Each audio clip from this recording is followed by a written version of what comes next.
ada beberapa buku yang sudah ada dalam teks bahasa Indonesia, yaitu tentang farmakoterapi serarah.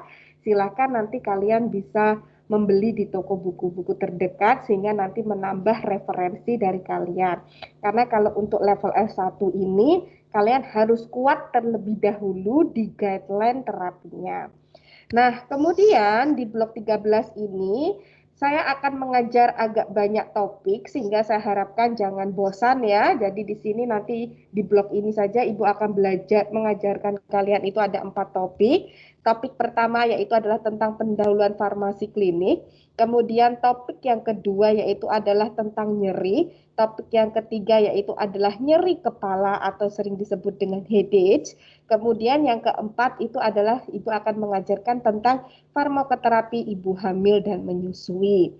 Nah, untuk hari ini kita akan bertemu dengan 2 kali tatap muka, yaitu adalah pendahuluan farmasi klinik dan juga tentang nyeri, ya, nyeri secara umum. Nanti kita akan belajar. Nanti kita teknisnya, kita belajar dulu farmasi klinik, kemudian Ibu ada sedikit post test, soalnya tidak susah, asal kalian mendengarkan, insya Allah bisa menjawab gitu. Kemudian nanti kita istirahat terlebih dahulu, nanti jam 10 kita bertemu lagi.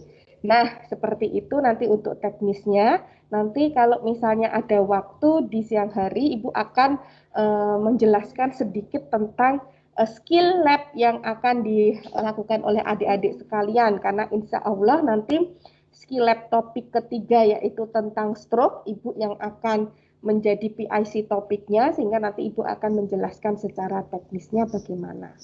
Ya, hari ini kita happy-happy karena kalau belajar sejarah itu artinya kita mendengarkan dongeng dan ceritanya seperti itu ya, Dek. Jadi nanti di enjoy aja. Boleh sambil ngapa-ngapain tapi kupingnya tetap harus mendengarkan karena kalau kita mendengarkan tuh insya Allah akan lebih tertali ya dibandingkan kalau misalnya kita membaca sendiri itu kadang-kadang tidak tertali seperti itu. Ibu mulai langsung saja. Ini PPT-nya sudah Ibu itu Ibu kirim ke My Class ya. Silahkan nanti untuk dilihat gitu. Sebentar ini.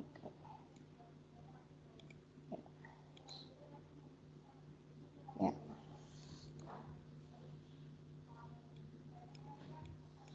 Ya. Ya, ini adalah pendahuluan farmasi klinik dan farmakoekonomi. Ini mungkin pertama kali kalian mendengar apa sebenarnya farmasi klinik dan utamanya adalah farmakoekonomi. 2 ranah ini bisa di bidang farmakologi dan farmasi klinik atau bisa juga di bidang ranah manajemen farmasi. Sehingga nanti kan kalian kan akan ada beberapa cabang ya, jadi bidang kefarmasi keilmuan itu ada sekitar 5, yaitu bidang kimia, bidang fisika, bidang biologi, bidang farmakologi dan farmasi klinik, dan yang terakhir adalah manajemen farmasi.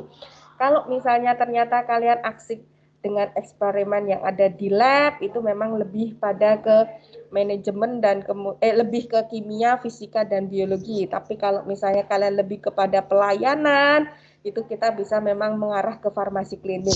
Tapi kalau misalnya kalian itu nggak suka dua-duanya, saya itu sukanya pengennya di kantoran Bu, gitu, administrasi Bu. Nah itu silakan kalian nanti bisa ngambil manajemen farmasi, itu lebih pada ke pengelolaan obat dan juga kebijakan-kebijakan yang ada seperti itu. Nah, kita lanjut dulu ke farmasi klinik ya. Ini pokok bahasan yang nanti akan kita jelaskan, yaitu ada sejarah farmasi klinik, kemudian ada kenapa sih pentingnya farmasi klinik itu, terus kompetensinya itu apa aja, terus kira-kira ngapain aja di farmasi klinik itu. Nah, itu nanti yang akan kita bahas pada pagi hari ini. Kemudian yang kedua kita akan menyinggung sedikit karena saya juga bukan pakar ahli farmakoekonomi. Nanti ini ahli pakar ekonomi itu kalau di UMY itu ada Bu Inge gitu kan. Nanti Ibu akan sedikit menyinggung tentang farmakoekonomi itu apa sih, terus metodenya tuh apa sih, ngapain aja di farmakoekonomi. Nah, itu nanti silakan kalian bisa merefresh atau melihat kilas baliknya terlebih dahulu. Sebentar, ini kok kelihatan nggak? Nah, ya, sejarah farmasi klinik itu ya kita mulai dari kalau kita baca buku farmasi klinik yang punyanya Pak Khairil Anwar tahun 2003 itu dibagi menjadi 4, yaitu periode tradisional, transisional, masa kini, dan pharmaceutical care. Tapi sejauh ini tidak ada lagi yang membuat buku farmasi klinik itu, hanya masih dalam bentuk konferensi, proceeding, dan yang lainnya. Nah, kalau kita menilik, karena waktu itu bukunya adalah tahun 2003, tentunya sudah secara sejarahnya itu tidak relevan untuk yang masa kininya. Nah, masa kini itu kita sudah mengarah ke pharmaceutical care, sehingga Ibu bagi menjadi 3 ini, yaitu adalah periode tradisional. Nah, kalau kalian ingat sejarahnya dulu kan kedokteran dan farmasi itu bergabung, kemudian karena melihat dengan banyaknya kompleksitas yang ada di dalam obat-obatan dan penyakit sehingga dilakukan terpisah. Nah, saat itu farmasis berfungsi untuk yang meracik obat. Nah, kalau kalian ingat dalam film Korea Janggem itu, nah itu persis seperti itu. Nah, kemudian pada tahun 1960 itu perkembangan kan semakin bagus ya, Dek ya. Mulai memikirkan kok obat itu kenapa harus diracik, bagaimana kalau kita itu simple dengan meminum obat, ya kan seperti itu. Nah, akhirnya mulailah ada namanya di periode transisional itu, di mana dokter-dokter itu sudah spesialistik. Jadi tidak lagi dokter secara umum, ada dokter saraf, dokter bedah, dokter kemudian penyakit dalam, dokter anak.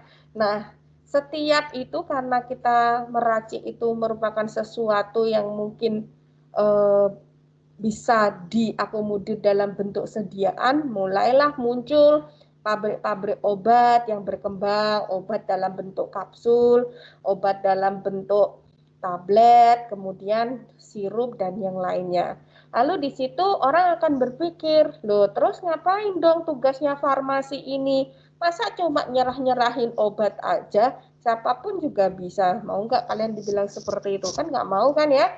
Nah, disitulah di periode transisional itu ada istilah overtrain tapi underutilized, yang artinya kita itu sekolah pinter-pinter ya kan, jago-jago gitu kan, tapi kok kemanfaatannya agak kurang ya. Nah, karena seperti itulah kan orang itu kan berpikir. Makanya kalau kita sekarang itu harus dinamis, Dek, jangan berpikir statis. Nah, kalau berpikir dinamis gimana?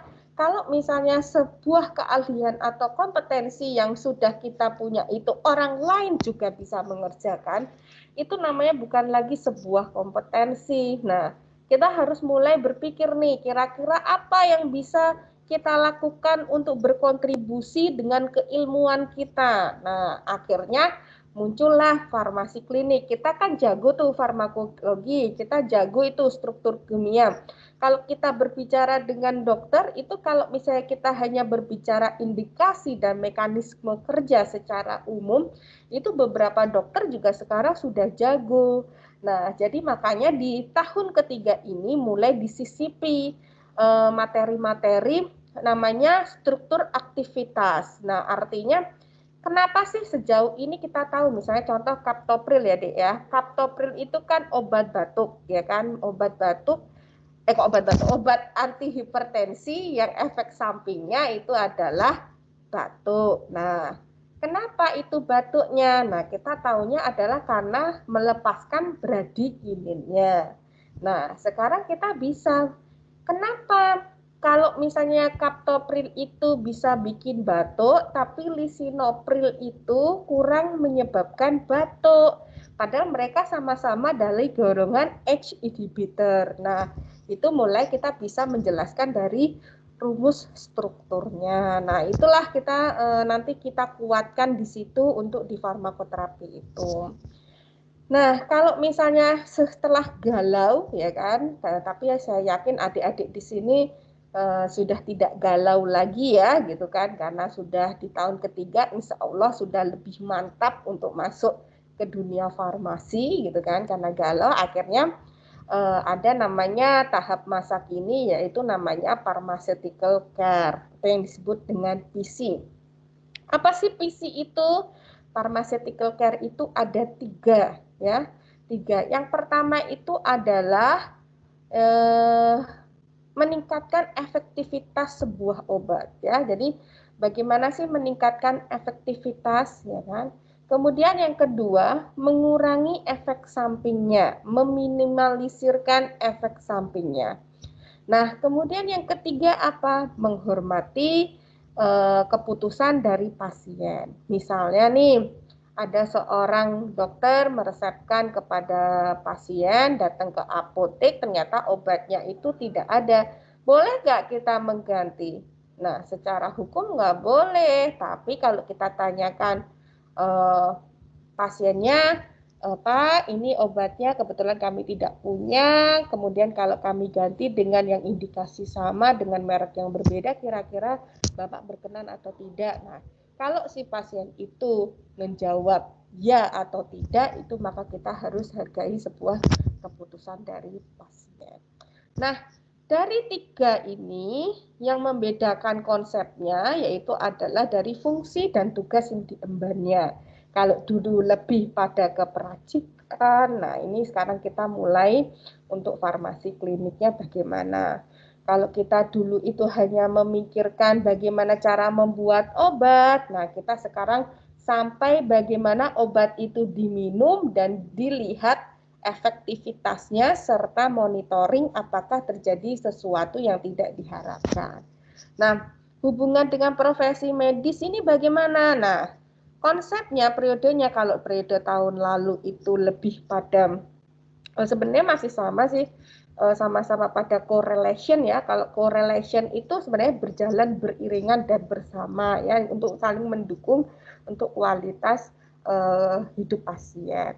Tekanan pada pelayanan penderita, kalau dulu itu kita outcome-nya adalah sebuah produk, kalau sekarang adalah outcome-nya adalah lebih pada peningkatan kualitas hidup dari si pasien. Nah, sikap aktif atau pasif dalam pelayanan ini kita bisa lihat. Kalau dulu kita mungkin di tradisional itu masih bersifat pasif, kalau sekarang kita aktif. Nah, nanti di sini akan kita lihat sebagai seorang farmasi klinik itu yang dikatakan pasif itu bagaimana, yang aktif itu bagaimana. Nah, ini sejarah farmasi klinik, Dek. Jadi, memang negara barat itu lebih kita kan melihat kiblatnya itu fashionnya itu ke barat-baratan. Sebenarnya kalau kita mau lihat itu mungkin kita sudah ada di Indonesia, tapi ada lagi kalau misalnya kita tidak bisa mengendorse itu ya tetap kita kalah lah. Misalnya kayak tempe, dulu tempe sangat terkenal karena di Jepang itu memberikan mengendorse sebuah tempe, padahal dari dulu kita sudah makan tempe. Nah, itu kan juga seperti itulah, sehingga harapannya kalian kan masyarakat, apalagi dengan era yang medsos sekarang ya gitu, jadi kita bisa lah kalau misalnya untuk selangkah lebih maju atau menjadi fashion itu kita juga insya Allah kedepannya bisa. Nah, kalau untuk sejarah farmasi klinik ini waktu itu diwarnai di Amerika terlebih dahulu. Nah, di Amerika itu di Kentucky, Michigan ya, di University. Nah, sesuatu fashion itu kan harus diikuti dengan keilmuan yang evidence based. Nah, saat itu mulailah muncul dan mewarnai kurikulum yang ada di pendidikan tinggi farmasi. Nah, pertama kali adalah di Universitas Kentucky, Michigan yang ada di Amerika. Nah, selanjutnya itu ada di Europe atau Eropa. Nah, itu dia mulai juga muncul. Nah, terakhir itu juga ada di Australia, sedangkan di Indonesia itu baru muncul di tahun 2000-an, seperti itu. Jadi sebenarnya cukup jauh ya, tapi sebenarnya kita sudah melakukan beberapa, cuma memang belum dikonsep secara diwarnai dengan kurikulum dan kebijakan yang ada di pemerintah. Nah, saat itu ini ada SCCP ya, SCCP itu Asian Clinical Conference Farmasi, ya. Saya lupa, nanti dicek lagi ya deh ya.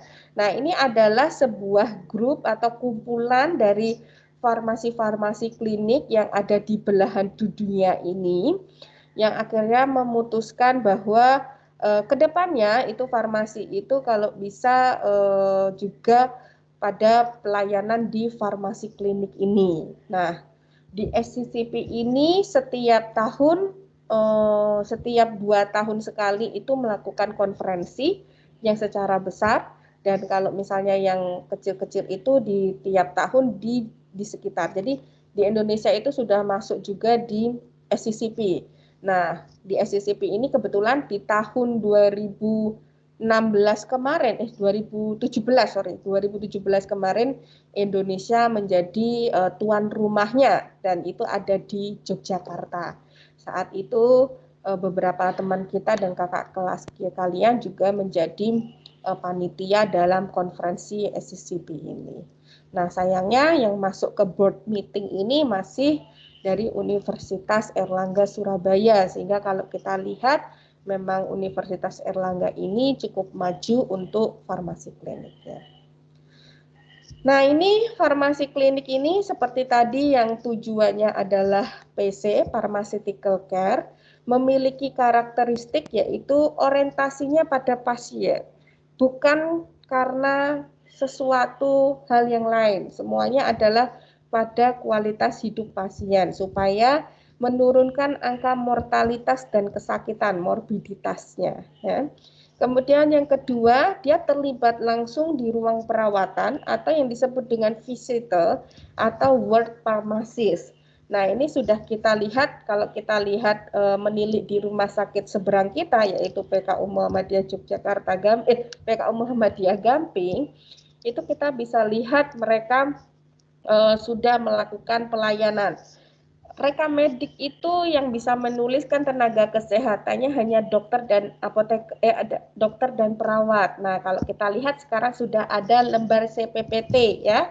Nah, di situ lembar disitulah yang apoteker bisa menulis juga riwayat dengan perkembangan penyakit. Nah, terus kemudian juga di bangsa-bangsa tertentu karena mungkin dengan keterbatasan SDM memang belum semuanya masuk ke setiap bangsal. Nah, kemudian bersikap pasif. Artinya pasif itu gimana? Nah, saat melakukan intervensi, meskipun kita secara pengetahuan melihat ada sesuatu kesalahan, jangan di hadapan pasien gitu. Jadi kalau kita visit itu kemudian dokter juga meresepkan. Nah, kalau misalnya terjadi ada kesalahan, kita ikuti terlebih dahulu. Nanti saat ada waktu selesai visit atau apa, kita ajak diskusi tenaga kesehatannya. Nah, di situ kita bisa menyampaikannya pun dengan bahasa yang baik, sehingga hal yang paling besar itu adalah barrier kita terhadap komunikasi dengan dokter. Nah, makanya saat itu peluang itu ditangkap oleh FKIK UMY. Akhirnya kita ada namanya interprofessional education itu. Nah, itu melatih supaya kalian sudah terbiasa berbicara dengan calon tenaga kesehatan yang lainnya. Begitu juga di blog-blog ini kan pasti diwarnai dengan komunikasi. Makanya kalau kalian kesel banget dengan komunikasi, itu nanti suatu saat akan sangat bermanfaat saat kalian nanti melakukan praktek pelayanan. Nah, kemudian itu sikap pasif itu seperti itu. Kadang kita juga dikonsulin di lewat rekam medik itu, nah itu masuk ke pasif. Nah, kalau aktif itu memberikan kayak kita PIO, jadi pelayanan informasi obat. Itu kalau kita memberikan leaflet, membuat media itu malah aktif ya, artinya kita berinisiatif untuk melakukan sesuatu yang bisa dibaca oleh tenaga kesehatan yang lainnya. Ada konsep konseling, ada konsep PIO. Kalau konsep konseling itu harus dua arah, di mana apa namanya itu, secara pengetahuan mungkin yang satu lebih tinggi dibandingkan yang lain ya. Jadi bertatap muka, kemudian ada yang menyampaikan atau menyarankan, yang satunya meminta saran. Tapi kalau PIO itu lebih tidak harus tatap muka, jadi bisa satu arah ya, bisa satu arah, bisa apa tuh namanya tuh hanya memberikan leaflet, dan itu boleh antara kalian dengan pasien, kalian dengan tenaga kesehatan, bisa kalian jadi secara apa tingkat pemahaman tidak harus berbeda gitu ya, seperti itu juga untuk PIO. Kemudian bertanggung jawab terhadap saran yang diperlukan, artinya begini, kalau di dalam rumah sakit setiap pasien itu kan punya DJP ya, jadi dokter penanggung jawab DPJ. Nah, kita tahu bahwa pasti apabila terjadi sesuatu yang tidak bisa diselesaikan, kita kan pasti akan dikonsulkan untuk diminta saran ya. Saya selalu menekankan untuk di blok farmakoterapi, apapun itu nanti saat kalian OSC ataupun kalian saat skill, itu memberikan saran itu tidak ada yang salah. Tapi itu bisa kalian pertanggungjawabkan. Artinya, misal nih pada stroke itu kan ada obat namanya aspirin. Misalnya si Mas Afif menyarankan aspirin. Kemudian misalnya Mas Hafiz menyarankan clopidogrel. Kemudian 2018 itu siapa lagi? Mbak Novita mau menyarankan kombinasi aspirin dan clopidogrel. Nah, itu tidak bisa kita salahkan gitu kan, maksudnya asal saat kalian itu ditanya, kalian bisa menyebutkan referensi atau guideline yang menyebutkan bahwa obat yang Anda sarankan itu lebih baik. Nah, karena apa? Karena kenapa kita harus bertanggung jawab? Karena nanti kalau misalnya terjadi apa-apa dengan si dokter, apa-apa dengan pasien, kalian itu mungkin tidak dituntut secara hukum, ya, karena kan hanya memberikan saran. Nah, yang mungkin dituntut mungkin malah dokternya, karena dokter penanggung jawab. Nah, untuk itu karena ada seseorang yang juga akan bertanggung jawab, jadi mohon untuk tanggung jawab itu benar-benar dipikirkan kalau kalian memberikan saran. Kemudian menjadi mitra dan pendamping dokter. Nah, ini bisa lah, maksudnya bisa jadi co-partner. Tapi mau jadi mitra dalam pernikahan ya nggak apa-apa gitu kan. Nah, kalau misalnya saya sama Bu Tanti itu suka gojekan. Kalau misalnya menikah dengan sesama farmasi, itu akreditasinya jelek, C. Ya. Tapi kalau misalnya dia menikah dengan sesama kesehatan, entah keperawat, entah dokter, itu akreditasinya B. Tapi kalau menikah di luar dari tenaga kesehatan, itu akreditasinya A. Nah, kalian tinggal milih yang mana. Nah, gitu ya. Siapa di sini yang mau akreditasinya C? Ada yang sesama teman kalian pacaran nggak ini? Halo? Dek? Tipe, Bu.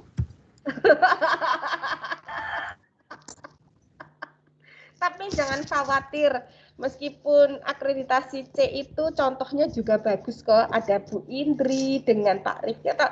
Tahu suaminya Bu Indri nggak? Suaminya Bu Indri itu dosen farmasi UGM. Semakin C-nya C minus kan ya.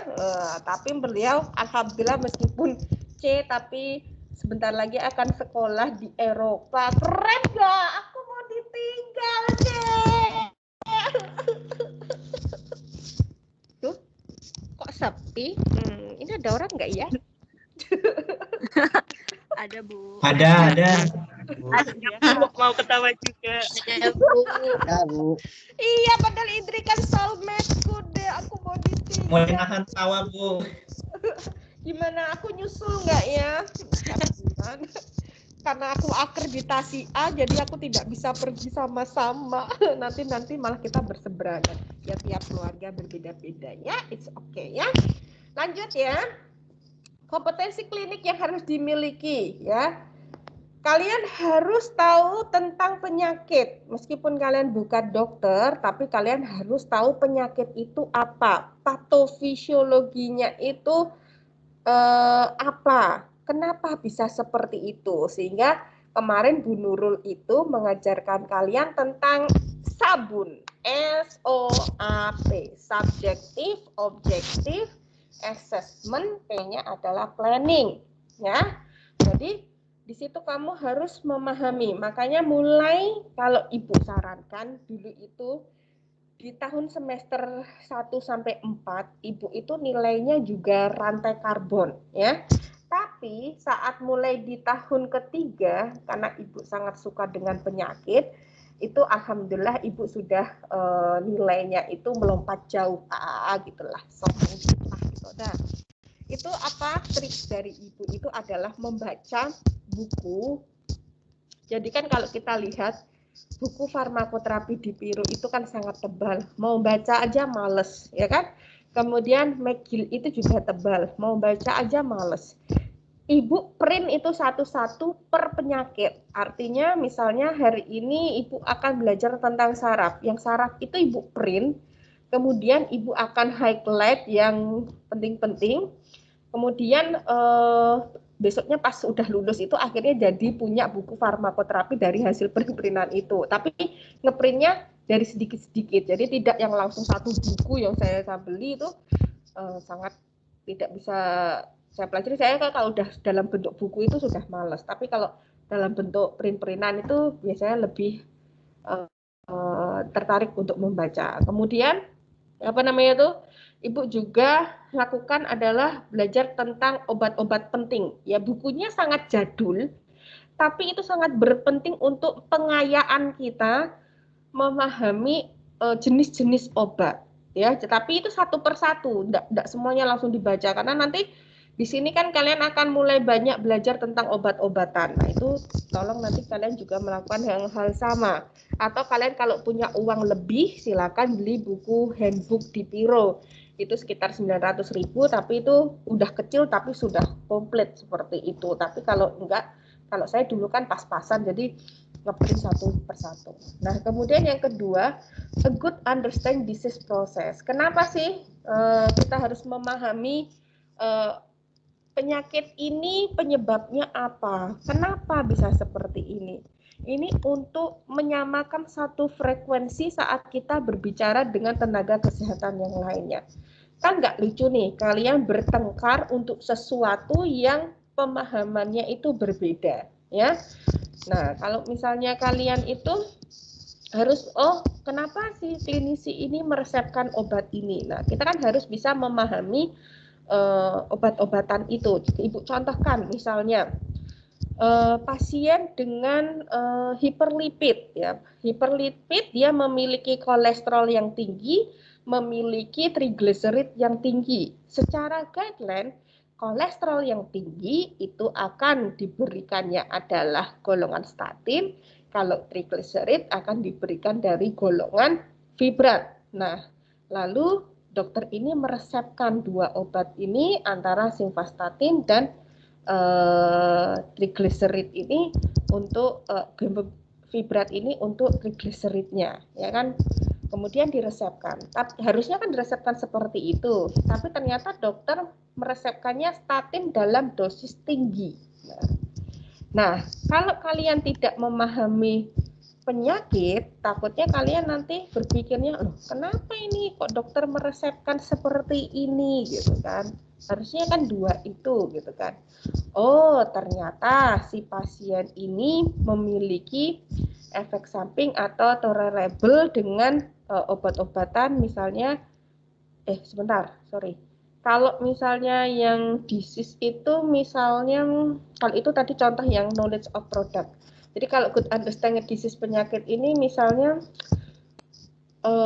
dia punya alergi, lah misalnya contohnya alergi gitu aja ya. Jadi kalau misalnya kenapa dia nggak dikasihnya cefadroxil. Kenapa enggak kasih amoxicillin saja? Oh, ternyata dia memiliki alergi suatu obat. Nah, jadi itu kita harus memahami, oh ternyata kita juga harus tahu tentang riwayat atau klinisi dari penyakit tersebut.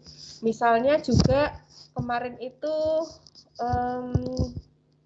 contohnya apa ya? Oh, kalau ini produk obat lagi. Jadi kalau kemarin tuh ada methotrexate obat kanker, dikasihnya dosisnya 0,75 atau 3/4 tablet, tapi kenapa diberikannya itu setengah tablet, terus hari keduanya 1 tablet, hari berikutnya setengah tablet, harusnya kan 3/4, 3/4, 3/4 gitu.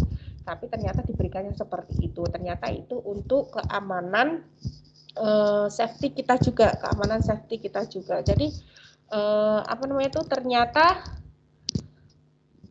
kalau misalnya obat-obat kanker itu kan bersifat karsinogenik. Jadi kalau kita motongnya terlalu kecil, kemungkinan malah kita yang terkena dari mutageniknya, sehingga diberikannya secara aman itu adalah setengah sampai 1. Nah, intinya kita memang harus memahami supaya kita satu frekuensi.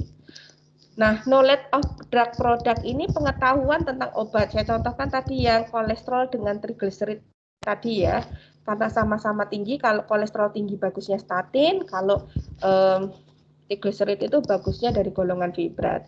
Tapi ternyata kalau misalnya diberikan itu tidak boleh diresepkan dari banyak sekali dokter meresepkan statin dengan fibrat. Padahal kalau kita tahu golongan statin itu dengan dosis yang lebih dari 20 mg itu akan menyebabkan rhabdomyolysis. Nah, kalau misalnya itu diberikan pada pasien yang juga meminum fibrat, maka dia akan lebih menimbulkan efek penyakit tersebut, menimbulkan efek dari rhabdomyolysis itu. Nah, sehingga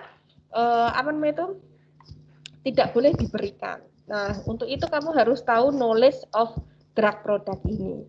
Misalnya celecoxib, kenapa sih nggak boleh diberikan pada pasien yang punya gangguan kardiovaskuler? Nah, celecoxib ini ternyata dia apa deh? Nah, dia menghambat selektif ya, menghambat selektif sehingga terkurangnya prostaglandin. Padahal kita ketahui bahwa si prostaglandin ini juga bisa menyebabkan vasodilator. Nah, kalau itu terlalu dihilangkan, maka selektif di situ dan dia memiliki gangguan kardiovaskuler, nah semakin memicu. Kalau vasodilatornya, pelebaran pembuluh darah itu dihambat, maka akan semakin beresiko untuk terjadinya gangguan kardiovaskular. Strong komunikasi skill, jadi komunikasinya harus bagus, kuat ya.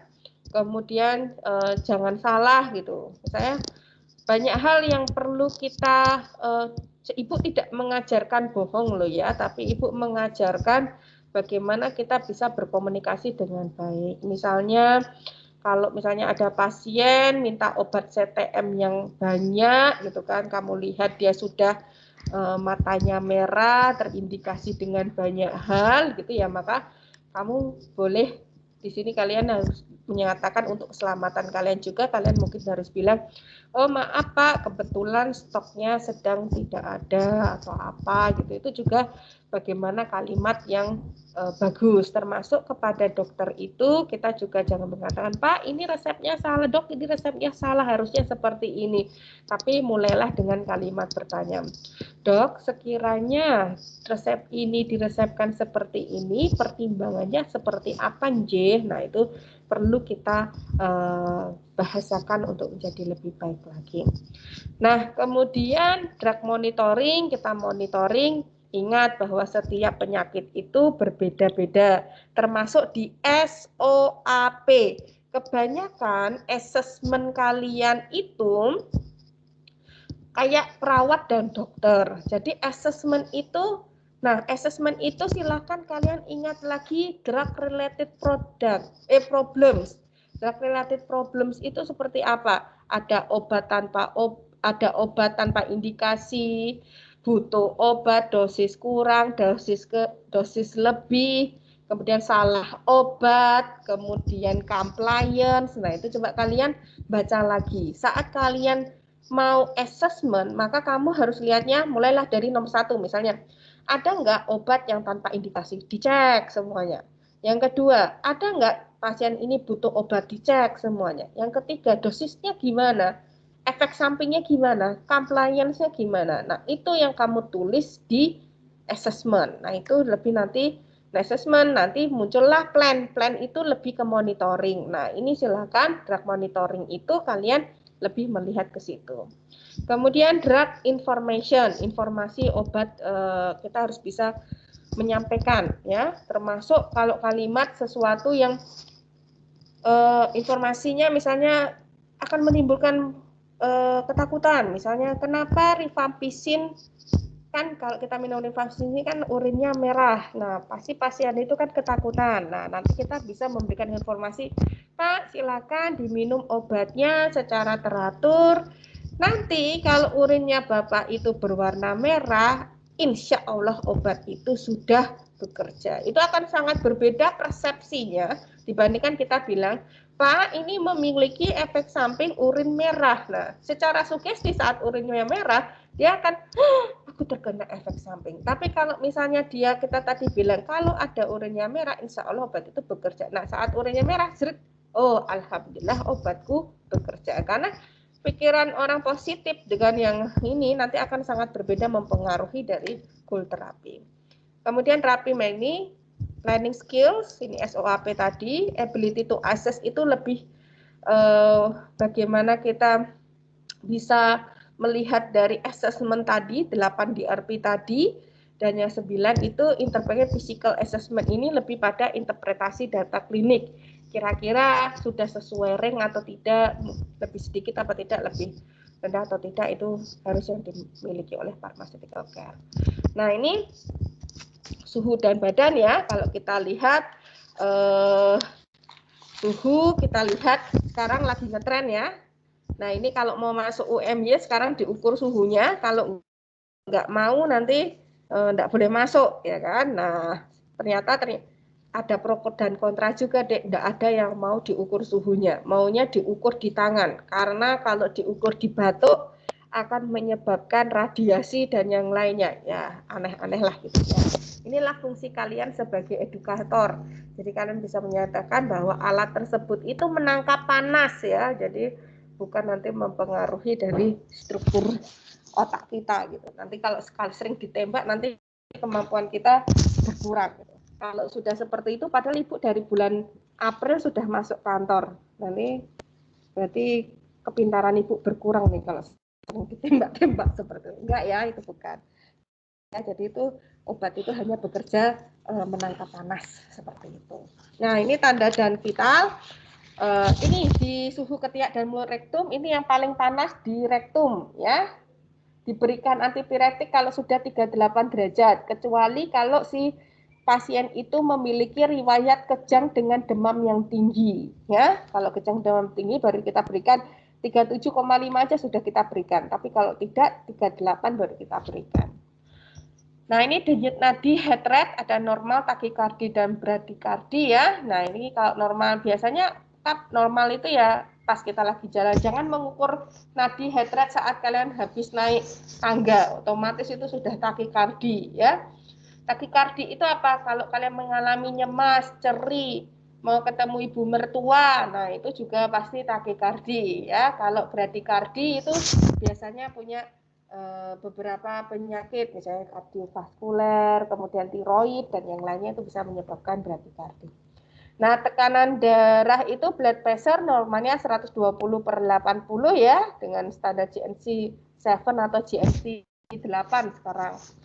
Kemudian kecepatan respiratory rate ya, jadi ada normal, tachypnea sama bradypnea itu 20 ya, kalau kecepatannya normalnya rata-rata. Nah, ini sekarang kita punya alat namanya oksitensimeter ya, jadi kita bisa melihat selain dari respiratory rate sama nadinya, nanti kalian kalau misalnya pas masuk ke kampus itu juga kita sediakan alat untuk melihat oksigen yang saturasi oksigen yang ada di dalam tubuh kalian, karena sekarang lagi ngetren hipoksia seperti itu, sehingga nanti harapannya kalau benar-benar nanti saat offline itu sudah dalam kondisi yang sehat seperti itu. Nah, tinggi dan berat badan ini kita bisa lihat body surface area ya. Kita nanti kamu lihat lagi. Kemudian land body weight ya, land body weight itu untuk yang ginjal, kemudian TBW ini total body water. Nah, ini total body water ini biasanya untuk pasien CHF yang memiliki perut yang buncit. Nah, perut yang buncit itu namanya kalau ASCII-test dalam bahasa terminologi medisnya itu adalah ASCII-test, itu kita bisa lihat ukur dari lingkar perutnya. Kalau lingkar perutnya semakin kecil, maka faktor risiko semakin berkurang. Jadi kalau perempuan itu biasanya gemuk itu di seluruh badan. Dia tidak pernah di suatu titik atau yang lainnya. Tapi kalau pria itu kalau gemuk itu lihat perutnya. Ya, karena laki-laki itu relatif tidak bikin gemuk makan sebanyak apapun, tapi kamu lihat perutnya, kalau perutnya buncit itu sebenarnya dia sudah kegemukan. Nah, padahal kalau perutnya besar itu resiko penyakit lebih tinggi daripada orang gemuk tapi yang perutnya tidak besar. Nah, jadi harus hati-hati. Nah, ini hasil yang diharapkan itu pasti pengen sembuh, mengurangi gejala itu pada penyakit degeneratif, memperlambat proses penyakit juga degeneratif, mencegah penyakit itu misalnya kayak vaksin. Nah, ini saya baru dapat info katanya vaksin yang vaksin corona itu yang diujikan kayaknya belum berhasil. Nah, semoga ya berhasil lah gitu, semoga bisa lah gitu kan, karena kalau yang sejauh ini karena strain virusnya berbeda, tentunya juga akan berbeda. Untuk itu kita harus tetap menjaga protokol kesehatan dan yang lainnya. Insya Allah baik-baik saja. Hati-hati deh, karena sekarang itu banyak yang OTG, banyak yang positif, tapi kita berdoa moga-moga positif yang OTG, artinya yang tidak ada gejala, jadi insya Allah kita akan baik-baik saja seperti itu. Nah, kemudian, ada satu hal lagi. Yang paling menarik adalah karena kalian dari kesehatan, silahkan kalian juga membaca beberapa masukan-masukan juga ya. Karena apa? Karena semakin banyak pasien itu di sekitar kita itu yang sudah mungkin positif, utamanya banyaknya adalah tenaga kesehatan. Ibu harapkan kalian bisa mengedukasi masyarakat sekitar kita untuk tidak ikut mengucilkan, tapi bagaimana kalau misalnya di lingkungan sekitar kita itu ada yang melakukan isolasi mandiri, harusnya kita support gitu ya. Nah, itu yang perlu kita terus kampanyekan saat ini. Bahkan di kampung ibu yang di Warung Boto ya, selama di pandemi ini kan ibu tidak ke Warung Boto, tapi ibu ke yang di Bantul gitu. Nah, itu di Warung Boto itu di grup itu masih berpikir untuk tilik-tilian. Nah, itu kan juga sesuatu yang perlu kita edukasi juga. Terus ada juga yang saat positif itu malah dikucilkan. Kalau bagi ibu sih sebaiknya tidak seperti itu, malah kita bantu support, terus nanti tapi kita tetap juga menjaga kita gitu. Jadi dengan protokol kesehatan insya Allah sih kita akan baik-baik saja dan sehat-sehat. Amin. Nah, ini yang di farmasi klinik ini sudah Ibu katakan itu di tahun 2000-an, di mana di 2001 akhirnya terjadi restrukturisasi. Alhamdulillah sampai sekarang sudah ada Direktorat Bina Farmasi dan Komunitas. Nah, ini sudah ada kakak ya, apa jenenge sesepuh kita lah yang sudah menjadi dirjen di kesehatan, meskipun belum jadi Menteri Kesehatan, masih dalam bentuk dirjen ya, ada Bu Engko Sosialita ya.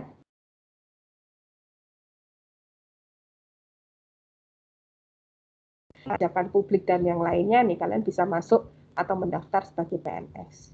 Jadi seorang farmasis itu pekerjaannya luas dan kreatif. Mau jalur farmasi bisa, jalur tidak farmasi juga bisa. Nah, di farmasi itu ilmunya paling pepak. Jadi, nah karena sebagian orang tidak bisa menghitung pajak, padahal nanti kalian di berapa 20 itu nanti akan diajarkan cara menghitung pajak. Keren kan? Nanti kalau misalnya yang lainnya sudah bingung lapangan pekerjaan berkurang, kalian di blok 19 akan diajarkan entrepreneur. Kalau kalian itu pengen mau jadi di rumah sakit, dari blok 1 sampai blok 21 itu tentang rumah sakit semuanya, dasarnya. Mau kerja di pabrik bisa, mau kerja di bank juga bisa. Teman saya tuh ada yang jadi di bank deh. Nah, mau jadi tentara juga bisa. Jadi tentara itu nanti kalian nanti di bagian pengelolaan obat-obatnya. Kalau kalian lihat nanti kalian searching itu dosen UHAMK Pak Priyatto. Nah, itu dia dosen toksikologi ya, tapi dia juga seorang tentara. Kalian lihat kalau misalnya di Jogja itu yang di apa Dirgantara itu, nah itu sekarang juga sudah ada D3 untuk farmasinya. Artinya farmasi itu sangat luas, jadi kalian jangan khawatir mau bekerja apa. Mau buka usaha bisa, ya kan, luar biasa pokoknya. Nah, kalau di farmasi klinik ini diharapkan bukan lagi sebuah new fashion, tapi ini adalah sebuah kebutuhan. Apa sih tantangannya? Ternyata tantangannya itu bukan hanya dari luar, Dek. Tantangannya itu juga dari dalam. Apa itu? Tantangan yang pertama adalah diri kita sendiri. Artinya kita itu kalau ibu dan adik-adik insya Allah kan lahir di era yang sudah bagus ya. Maksudnya sudah aktif seperti itu. Nah, kalau misalnya yang kamu bayangkan kalau teman sejawat kita yang sudah terbiasa dengan pekerjaannya yang seperti itu kemudian diminta untuk berubah, itu pasti akan sangat sulit sekali. Kemudian padahal rumah sakit itu sudah tidak lagi mampu menguasai biaya kesehatan termasuk belanja obat. Kamu lihat banyak sekali rumah sakit itu untuk BPJS itu kan baru dibayarkan setelah 2 bulan atau 3 bulan. Nah, itu tugas kita bagaimana supaya kestabilan produk-produk itu ada dan berjalan. Nah, itu juga menjadi sebuah tanggung jawab dari clinical pharmacy. Ada beberapa obat yang dianggap tidak perlu atau hanya dijadikan sebagai promosi saja, itu bisa dipangkas dengan adanya farmasi klinik ini. Kemudian dengan berkembangnya ilmu secara pesat, sekarang tuh penyakit itu nggak satu deh. Kalau kamu lihat yang masuk ke rumah sakit itu pasti temennya banyak. Kalau misalnya dia masuknya karena diabetes, pasti dia punya hipertensi, dia punya kadang asam urat, kadang dia punya gangguan kardiovaskuler. Nah, diminumin obat ini, tabrakan sama obat ini. Diminumin ini, mempengaruhi yang lain. Nah, inilah tugas kita. Nah, karena itu kita lebih akan belajar untuk kompleksitas. Nah, untuk S1 ini jangan buru-buru, kuatkan basic dasar obat-obat kalian dulu. Kalian paham dulu obat-obatannya. Nanti di profesi mulai kalian bisa mentabrakkan kira-kira obat ini dengan obat ini bagaimana baiknya. Tapi kalau misalnya itu tidak kalian dukung dengan basic obat yang bagus, kalian akan kesulitan ke depannya. Jadi menurut Ibu perlahan-lahan, step by step. Nah, ini yang tadi yang dikatakan overtrain underlist itu artinya banyak keilmuan tapi tidak banyak manfaatnya. Nah, ini terus kemudian globalisasi dan pendirian rumah sakit internasional. Nah, kalau misalnya kalian tidak berubah, orang akan cenderung akan masuk ke rumah sakit internasional. Rumah sakit yang kecil-kecil, yang daerah mulai akan ditinggalkan. Nah, harapannya adalah tidak seperti itu. Kalau kita bisa memberikan farmasi klinik dengan sarana pelayanan kesehatan yang terbawah pun, nah, masyarakat akan tetap ke sana. Nah, ini yang lainnya mengharapkan kualitas pelayanan. Ini Ibu gambarkan, ini SK Menkes ya Dek ya, di tahun 93 itu apa saja di sini. Kemudian di tahun 58 di 2014 dari 9 ini berubah menjadi 11 ini. Di 11 ini yang paling sulit itu adalah pemantauan kadar obat. Pemantauan kadar obat, kemudian di sini ada PTO dan ada rekonsiliasi obat. Kalau dulu kita lebih banyak hanya penyiapan dan penyediaan. Kalau kita lihat ya paling ini yang melakukan konseling. Pengkajian penggunaan obat ya hanya sebatas untuk screening. Kalau kita lihat ini di sini pengkajian dan pelayanan resep itu sudah screening ditambah dengan riwayat penggunaan obatnya, kemudian rekonsiliasi karena ternyata obat-obatan itu ada yang jadi ada seorang yang kalau kita ceritakan kalau naik ada seorang pasien itu di rumah sakit kecelakaan tunggal. Nah, kalau kita tidak gali di awal, kita akan berpikir ini kenapa ya si pasien ini. Ternyata setelah direkonsiliasi obatnya, ternyata pasien ini punya riwayat kejang. Nah, padahal di rumah sakit tidak diberikan obat kejang, kan akan sangat berisiko yang cukup tinggi. Kalau kita sudah rekonsiliasi, kita sampaikan ke dokternya, nanti obat kejangnya bisa segera masuk. Misalnya kayak juga kita minum obat-obat yang ada di rumah, masuk rumah sakit, kalau kita tidak rekonsiliasi, kadang-kadang pasien itu akan meminum double. Nah, ini pentingnya rekonsiliasi obat ini. Nah, kemudian dispensi antaril sudah ya. Pemantauan terapi obat ini yang lebih pada untuk kita menyampaikan, oh kira-kira ada efek samping apa, kira-kira ada interaksi apa, nah ini kita komunikasikan. Nah, kalau pemantauan kadar obat ini yang masih belum secara optimal bisa kita kerjakan karena dengan adanya pengambilan darah atau sampel, sehingga di sini butuh ethical clearance. Nah, ini beberapa profil ya, ini di tahun 2015 itu Ibu melakukan penelitian bersama Mbak Baik ya. Itu kita lihat ternyata penerapan rumah sakit farmasi klinik, artinya kan Indonesia kemarin tadi dikatakan 2000 ya. Ini 2015, berarti kan 15 tahun kemudian ternyata ada rumah sakit rata-rata yang dikerjakan farmasi klinik yang sesuai itu masih separuhnya. Artinya memang berat deh untuk melakukan farmasi klinik ini. Untuk berubah itu sangat berat. Nah, itu yang saya katakan, kalau kita mengubah suatu kebiasaan itu harus dengan niat dan tekad yang kuat ya. Tapi ini alhamdulillah nih rumah sakit tertentu nih, siapa nih yang ini saya ceritakan di Lombok, siapa nih yang ngasih Lombok nih. Nah, ini sudah lebih bagus lagi ini. Nah, ini yang B ini yang perlu ditingkatkan. Kita lihat ya, ini yang amal usaha Muhammadiyah. Nah, ini saya lakukan juga sama di 2015, yang ini untuk di daerah Lombok, ini yang untuk di daerah Jogja untuk PKU. Kalau kita lihat jumlah apoteker di sini, Dek, di Lombok itu 11, kemudian jumlah apoteker di Jogja ini lebih sedikit. Kalau kita lihat persentase profil yang dilakukan farmasi klinik itu lebih tinggi, ya. Nah, itu yang saya katakan bukan karena jumlah apotek saja yang menyebabkan tidak bisa melakukan penerapan farmasi klinik ini, tapi sebenarnya dari diri kita sendiri yang tidak bisa berubah mungkin. Nah, lalu kenapa? Nah, ini saya harapkan nanti lulusan UMY ini pulang ke daerahnya masing-masing bisa membangun lebih baik lagi daerahnya. Nah, sehingga nanti akan lebih baik lagi. Kalau kita lihat deh, alhamdulillah Ibu juga cukup senang nih yang di Lombok ini banyak sudah lulusan kita yang pulang ke Lombok, bahkan ada alumni yang memiliki 6 apotek. Nah, luar biasa kan, dia memiliki 6 apotek. Kemarin bersama teman-temannya mengirimkan plakat tanda bahwa mereka sudah sukses untuk membangun di daerahnya. Nah, ini ya, jadi kita bisa lihat bukan hanya berdasarkan jumlah apotek ya, ini apotekernya. Kita lihat ini di sebuah PKU ini juga, kalau kita lihat 2 ini, dia cuma 2 tapi bisa melakukan 81%. Nah, oke, itu untuk farmasi klinik. Kita masuk ke biaya pelayanan kesehatan, itu ada biaya langsung medis.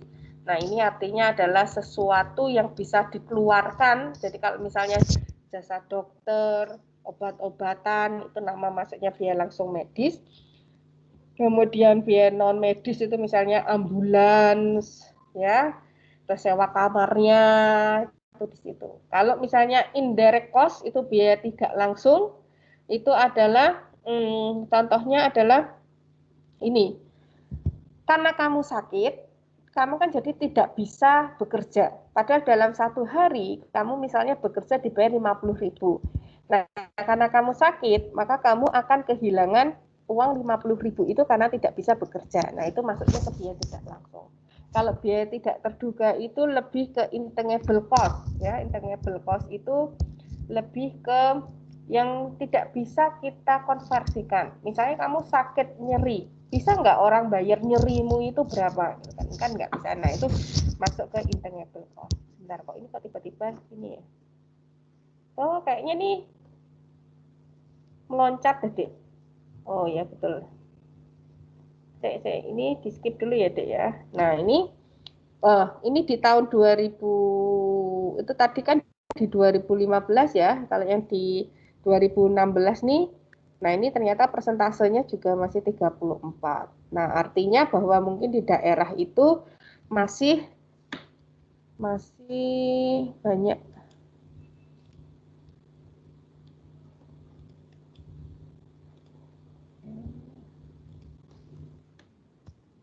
masih banyak ya. Oke. Ini yang PMK nomor 73 tahun 2016 itu, nah setelah tahun 2014 keluarlah PMK nomor 73 tahun 2016 itu tentang farmasi klinik. Apa sih, Dek, farmasi klinik itu? Nah, ini juga meliputi hampir sama tadi yang di tahun 2014, tapi itu didetailkan. Nah, ini juga di kiri ini Bu melakukan penelitian juga, tapi bukan di level rumah sakit, tapi di level apotek.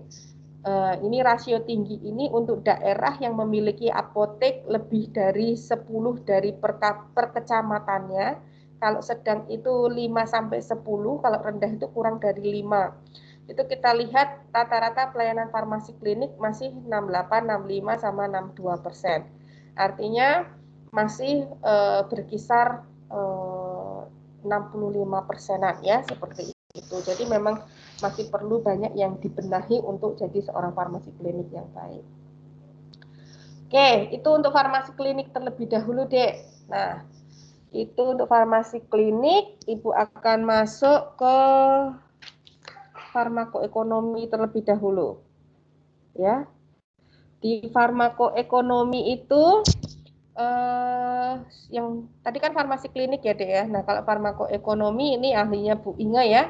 Nanti ini suatu studi untuk mengukur dan membandingkan antara biaya dengan hasil suatu pengobatan. Artinya adalah kita selama ini kan melihat dari efektivitasnya, melihat dari efek sampingnya, bagaimana monitoringnya, bagaimana kualitas hidupnya. Nah, itu belum bisa diukur farmakoekonominya bagaimana. Kira-kira obat A dengan obat B yang akan kita gunakan lebih efektif yang mana? Nah, tidak hanya dilihat dari efektivitasnya, tapi juga dilihat dari sisi harganya. Tapi dilihat sisi harganya bukan hanya dari nilai harga obat tersebut, tapi yang dilihat itu adalah secara komprehensif. Ya, artinya misalnya ada obat A harganya 5.000, diminum sehari 3 kali tapi 5 hari. Ya tadi. Jadi 5.000 kali 3, 15 hari dikali 5, ya kan? Berarti 75.000. Ya tadi. Ada obat B, ya, obat B harganya 20.000, ya toh. 20.000 kemudian diminum sehari 1 kali ya selama 3 hari. Jadi 20 kali 3 jadi 60.000. Artinya kalau dilihat dari sisi obat A itu cuma 5.000, obat B itu 20.000. Nah, orang akan berpikir akan meminum yang 5.000 ini gitu kan, karena meskipun 5.000 kali 3 kan 15.000, lebih murah ini. Nah, kalau di farmakoekonomi tidak hanya melihat dari harga obat ini, tapi dilihat dia sampai sembuh berapa hari. Kalau ini yang 15.000 itu butuh 5 hari, yang 20.000 itu butuh 3 hari, maka sebenarnya kita akan lebih memilih yang 3 hari, yang 20.000. Nah, itulah yang akan kita pelajari di farmakoekonomi. Contoh yang lain, misalnya obat harganya yang satunya 1.000 per hari. Obat yang satunya harganya 20.000 per hari. Sama-sama diminum 3 hari, ya toh? 1.000, jadi kan cuma habis 3.000, yang satunya habis 60.000. Misalnya yang satunya itu diminum sehari aja ya kan, saya sehari berarti kan 20.000. 3.000 dengan 20.000 orang kan akan ya sudah aku tak milih yang 1.000 tapi 3 hari sakitnya, misalnya baru sembuh akan 3 hari dibandingkan 20.000 tapi 1 hari sembuhnya. Nah, kita tidak memikirkan kamu tidak bekerja itu mengeluarkan apa tuh dapat uang apa enggak. Nah, selama 3 hari dia enggak dapat uang. Artinya kalau sehari dia 50.000 sebenarnya dia kehilangan 150.000. Nah, kalau yang satunya 20.000 ya cuma hanya kehilangan 20 dan 50.000. Atau juga bisa yang sama-sama 3 hari, 3.000 sama 60.000. Sama-sama ngeluarin uang 60.000 dan 3.000, kehilangan pekerjaan 150.000. Tapi dia mengalami kesakitannya sama apa beda? Jangan-jangan yang 3 hari ini sakitnya kalau diukur nyeri itu 9, yang ini cuma nyerinya 4. Nah, 4 dan 9 dilihat dari ukuran kualitas hidup pasiennya. Kira-kira kualitas hidup pasiennya ini akan lebih bagus mana? Nah, itu kadang-kadang tidak bisa diukur. Nah, itulah yang namanya studi farmakoekonomi. Jadi dia membandingkan obat yang berbeda untuk pengobatan dengan kondisi yang sama. Manfaatnya apa? Ya bagi pembuat kebijakan ini, karena selama ini kan BPJS itu paketan. Jadi sebisa mungkin kita bisa membuat paket yang murah tapi pasien itu bisa cepat sembuh. Nah, itu jagonya siapa ya? Apoteker. Nah, bagi rumah sakit ya bagus karena dia bisa mengurangi biaya tadi yang obat-obatan tadi, atau dia bisa melakukan subsidi silang. Nah, ada mungkin satu paket yang memang mahal dan tidak bisa mencukupi semuanya gitu kan. Nah, itu bisa subsidi silang dengan harga-harga yang tadinya masih tersisa banyak. Begitu juga untuk tenaga kesehatan dan industri farmasi. Ini tadi yang saya katakan biaya pada pelayanan kesehatan ya, medis itu langsung dokter pada obat-obatan, non medis itu lebih pada ambulan, sewa kamar dan yang lainnya. Biaya tidak langsung itu adalah yang indirect cost, artinya yang kehilangan pekerjaan, terus kamu ditungguin kan, artinya kan kamu malah bayar orang yang nungguin toh, atau yang nungguin ini juga menjadi kehilangan biaya kan. Nah, itu juga bisa diukur. Kemudian yang tidak terduga tadi yang rasa sakit. Nah, ini farmakoekonomi ini ada 4 metode deh, ada CMA, CEA, CBA, CUA. Dilihat dari satuan hasilnya. Nah, kalau CMA ya kita bisa lihat apa contohnya, misalnya antibiotik dengan amoksisilin dengan cefadroxil, ya kan? Nah, itu kita mengukur itu mulai CMA. Kalau cost effective analysis, kira-kira obat antihipertensi amlodipin dengan obat antihipertensi captopril bagus mana? Nah, itu CEA. Kalau CBA ini dia by program, misalnya di COVID ini ya, pemerintah itu lebih baik membayarkan, misalnya orang yang terkena COVID dibayar oleh pemerintah dibandingkan dengan program pemberian imunisasi atau vaksin dari si COVID ini. Kira-kira akan lebih efektif yang mana? Kalau misalnya divaksin seluruh rakyat Indonesia misalnya menghabiskan 1 juta rupiah. Terus kemudian kalau misalnya yang pasien sakit COVID baru kita baru kita sembuhkan gitu kan, ada yang sakit terus dibawa ke rumah sakit gratis, oh ternyata akan menghabiskan 750.000. Nah, ya tadi 1.750.000, maka pemerintah memilih yang 750.000 ini. Tapi begitu kebalikannya, kalau misalnya ternyata vaksin itu 750.000, kemudian yang tadi setiap yang sakit dibayari 1 juta, ya berarti pemerintah akan memilih yang vaksin tadi. Nah, itu cara pengukuran itu namanya CBA. Kalau CUA, cost utility analysis, itu lebih pada kualitas hidup pasien. Seorang pasien dikasih obat A, dikasih obat B, diminum, sembuh, diukur. Kira-kira kualitas hidupnya lebih baik yang mana? Yang obat A apa yang obat B? Nah, itu masuk namanya CUA atau kualitas hidup. Ya, dah. Oke, mungkin itu Dek yang bisa Ibu sampaikan.